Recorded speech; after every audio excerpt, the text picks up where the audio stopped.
Çka është Kuvendi Komunal? Kuvendi Komunal është një prej organeve më të rëndësishme, ku interesat dhe nevojat e qytetarëve përfaqësohen drejt për drejt nga anëtarët e Kuvendit Komunal. Komuna jote, si çdo komunë tjetër, ka probleme që kërkojnë zgjidhje. E për me bo zgjidhje, ne bojmë zgjedhje. Në zgjedhje zgjedhim kryetarin apo kryetaren e komunës dhe anëtarë të Kuvendit Komunal. Zgjedhjet tona i bojnë zgjidhje problemeve tona, e zgjidhjet e problemeve na e bojnë jetën më të mirë. Super apo? E në mënyrë që kryetari i komunës mos me u ndi që ka komunën në dorë, vendimet kryesore kalojnë përmes asamblesë dhe asamblejistëve, përfaqësuesve të qytetarëve. Për shembull, Rajan Arapi, asamblejist aktiv dhe me përvojë. Ta dëgjojmë pak se si e sheh ai punën dhe përgjegjësitë e tij. Me qenë asamblesë është kogja përgjegjësi, se cilat janë ato përgjegjësi mund t'i shihni gjatë një dite kur kemi seancë.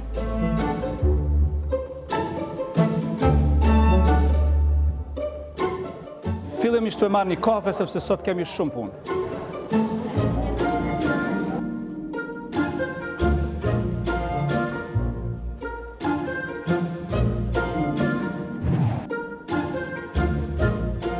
Unë zakonisht analizoj agjendën ditore të seancës mirë para se me hi. Duhet me qenë përgatitur shumë mirë.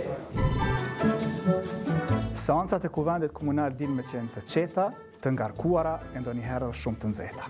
Kuvendi Komunal është një sistem i përkryer i mbarvajtjes së punëve të komunës. Kryetari i komunës përmes Kuvendit Komunal mundohet t'i kalojë agjendat e tij. E neve si asamblesë na mbetet t'i votojmë apo jo. Jo çdo herë gjërat shkojnë ashtu siç duhet. Fatkeqësisht për një votë tonën gjërat shkojnë hoq, por ka raste kur me votën tonë bëhet edhe ndryshimi. Shpesh në lejmë anash bindjet politike, e bëjmë i bashkë e votojmë një zëri për vendimet që ndikojnë pozitivisht tek qytetarët. Zëri për vendimet që ndikojnë pe jonë, po ka progres. Ky është qyteti simpatik i shtimes. Si në çdo komunë, shtimja ishte pjesë e shumë trajnimeve të asamblejistëve. E rezultatet mund t'i shihni edhe vetë.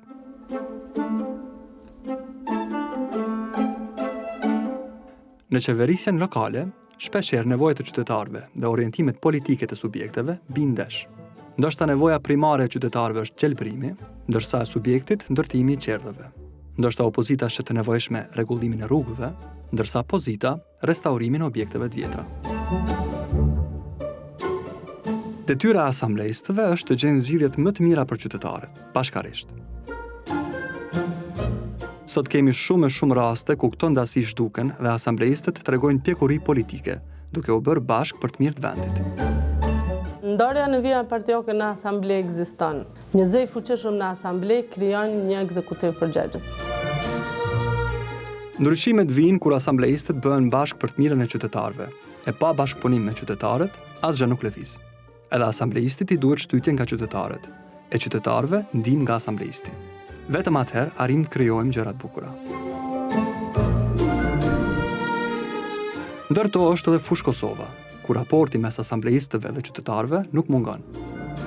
Me qytetarët jam në komunikim të vazhdueshëm përmes takimeve në rrugë, përmes rrjeteve sociale, telefonatave edhe mënyrave të tjera.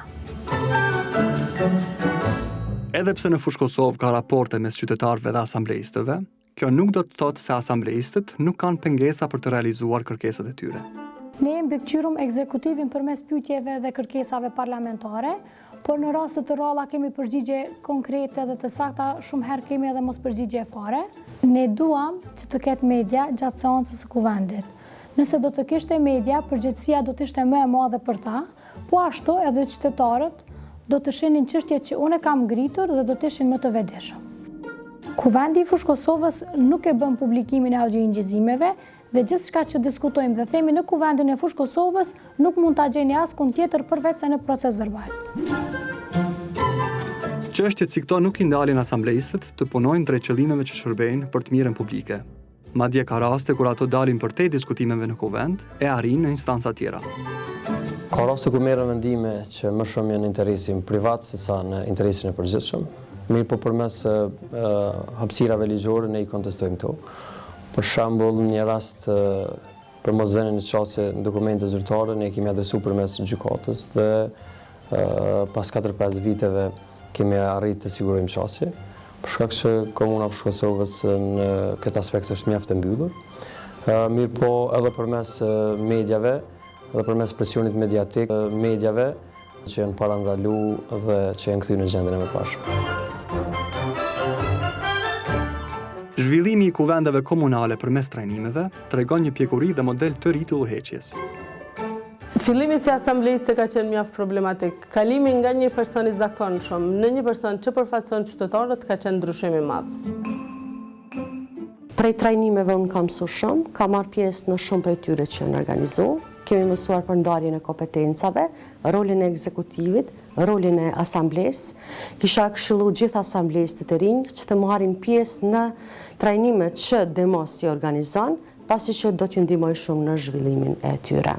A ke pa një recetë kur e gatuan për herë të parë? Kur s'ja qellon? Ose bën më djeks, ose pjek më shumë, ose qet më shumë kryp.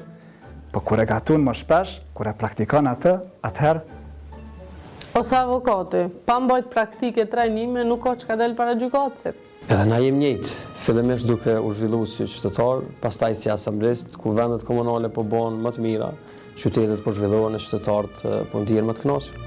Ka ndër shumë punë, po ka edhe progres. ne jemi përgatitur për gjithë jetën, me qenë qytetar aktiv dhe me punu për komunën. Sot vrejet një përmirësim në dallim me mandatet e kaluara. Përmirësim mund konsiderojmë ngritjen e vetdijes dhe profesionalizmit të asamblejistëve, raportin mes pozitës dhe opozitës dhe bashkëvepërimin mes komunave dhe qytetarëve.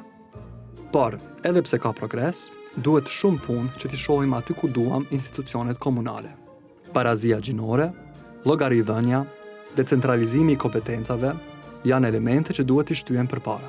Ndërsa mungesa e mekanizmave të kontrollit e ndikimi politik në punën e komunave janë vetëm disa nga sfidat që kërkojnë zgjidhje, që vërtet të shohin ndryshim. Dhe asamblejistët, si një nga pikat kyçe të sistemit, janë ata që duhet të fillojnë këtë ndryshim.